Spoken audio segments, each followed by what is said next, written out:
એ બુસ્કોટની exit કરાવી દઉં અને સાડી અને મેળીની એન્ટ્રી કરાવી દઉં.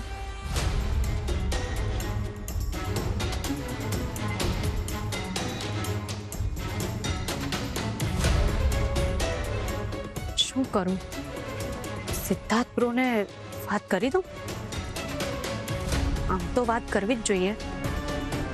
હું એમને વાત કરીશ ને એ મારા પર જ ગુસ્સે થઈ ગયા તો? આમ પણ એમનું કંઈ નક્કી નથી હોતું.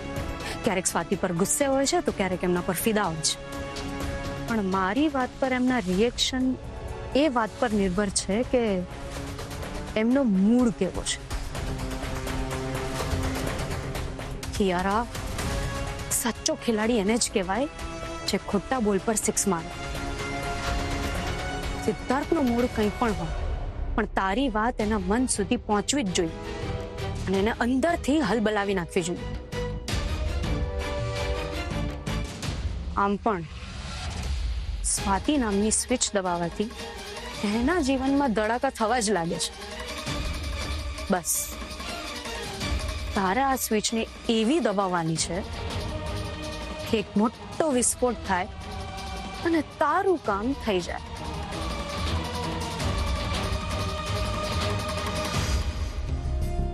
બ્રો, મારે તમારી સાથે એક અર્જન્ટ વાત કરવાની છે.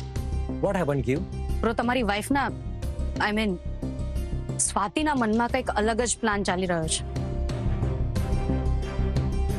શું? એના મનમાં એવું છે કે રાહુલ બ્રો અને રૂપાના લગ્ન કોઈ પણ ભોગે થાય જ નહીં. What? બ્રો, ટ્રસ્ટ મી, હું હમણાં જ એના મોઢે બધું સાંભળીને આવી છું. એના રૂમમાં એકલી પોતાની સાથે વાત કરતી હતી કે હવે એ લગ્ન નહીં થવા દે. પણ આ લગ્ન અટકાવીને સાબિત શું કરવા માંગે છે? એનો સ્વાર્થ શું છે આમાં? મે બી એને ડર હશે કે જો રૂપા આ ઘરમાં આવી જશે તો પાટીદાર હાઉસમાંથી પોતાનું વર્ચસ્વ પૂરું થઈ જશે. I can't believe this. પોતાનું વર્ચસ્વ બચાવવા માટે કોઈ આ હદ સુધી સ્વાર્થી કેવી રીતે બની શકે? આટલું જ નહીં, એ તમને અને રાહુલ બ્રોને ક્યારેય એક થવા દેવા નથી માંગતો અને આ એનો પ્લાન છે.